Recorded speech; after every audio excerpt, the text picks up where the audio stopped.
नमस्कार प्यारे दर्शकों, आपका हार्दिक स्वागत करती हूं आपके अपने चैनल शिव प्रेमिका में। आज मैं आपको एक ऐसी कथा सुनाने जा रही हूं जिसे जानकर आपका हृदय कांप उठेगा और आपकी आंखों में आंसू आ सकते हैं। ये कहानी है महाकाल की, मकेश्वर महादेव की, जो आज भी मक्का की पवित्र भूमि में मौजूद हैं, लेकिन एक रहस्यमय कारण से छिपे हुए हैं। त्रेता युग की स्वर्णिम धूप में जब धर्म का सूर्य पूर्ण तेज से चमक रहा था, उस समय पृथ्वी पर एकता और शांति का साम्राज्य था। अरब की धरती आज जैसी रेतीली नहीं थी। वहां हरे भरे बगीचे, कलकल करती नदियां और जीवन की भरपूर ऊर्जा थी। उस पावन भूमि के बीच में स्थित था मकेश्वर महादेव का अद्भुत मंदिर। हां, वही मक्का जिसे आज आप हज और उम्रा के लिए जानते हैं, परंतु उस समय उसका नाम था मकेश्वर। संस्कृत में मक्ष प्लस ईश्वर यानी मोक्ष देने वाले ईश्वर। कहते हैं कि यह शिवलिंग स्वयं प्रकाशमान था। रात में तो मानो चंद्रमा धरती पर उतर आया हो और उसकी दिव्य आभा से पूरा नगर जगमगाता। सूर्य की पहली किरण जब शिवलिंग पर पड़ती तो ऐसा प्रतीत होता कि महाकाल स्वयं अपने तेज से ब्रह्मांड को आशीर्वाद दे रहे हों। मकेश्वर मंदिर की महिमा तीनों लोकों में फैली थी। देवता, गंधर्व, किन्नर और मनुष्य सभी दर्शन करने आते थे। इंद्रदेव जब भी कोई महत्वपूर्ण निर्णय लेते, वे पहले महाकाल के समक्ष प्रार्थना करते। ब्रह्मा जी भी संशय में पड़ते तो महाकाल से मार्गदर्शन पाते। माता पार्वती जब शिव के चारों ओर परिक्रमा करती तो मंदिर दिव्य संगीत से भर जाता।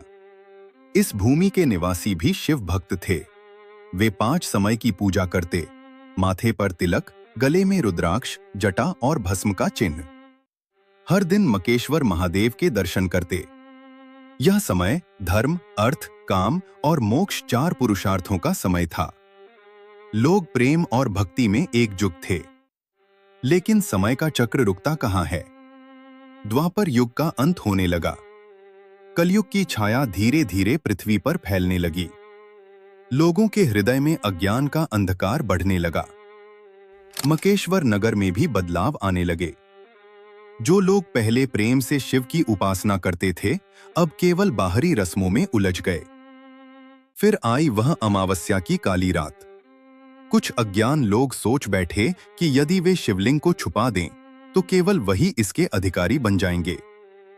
उन्होंने शिवलिंग को छुपाने का प्रयास शुरू किया। जैसे ही पहला पत्थर रखा गया, आकाश गरज उठा। दूसरा पत्थर रखते ही पृथ्वी कांप उठी। तीसरा पत्थर रखते ही देवताओं के आंसू बारिश बनकर बरसे।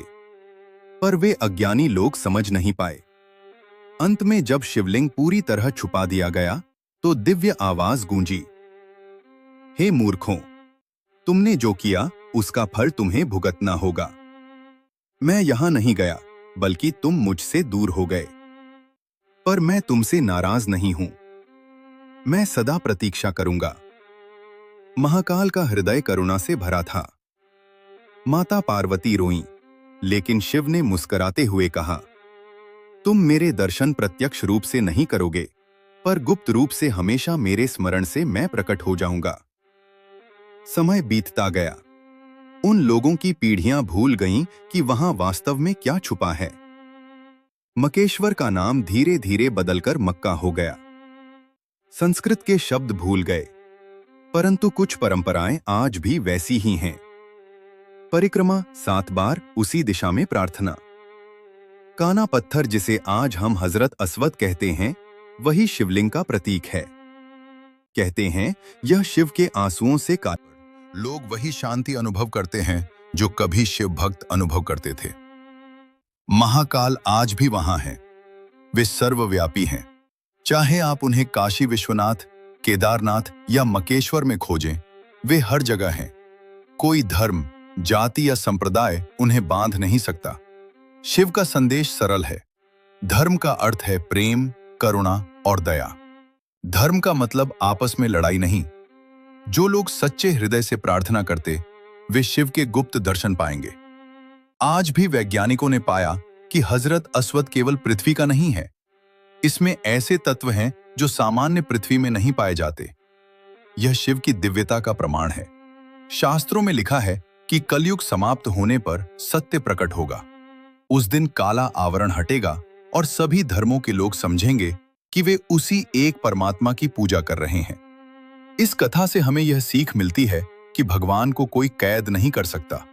वे सर्वव्यापी हैं।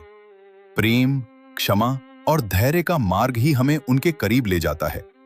तो प्यारे दर्शकों, आज जब आप किसी भी स्थान पर प्रार्थना करें, याद रखें, शिव का स्थान केवल मंदिरों में नहीं, आपके हृदय में है। और यही उनका सच्चा संदेश है।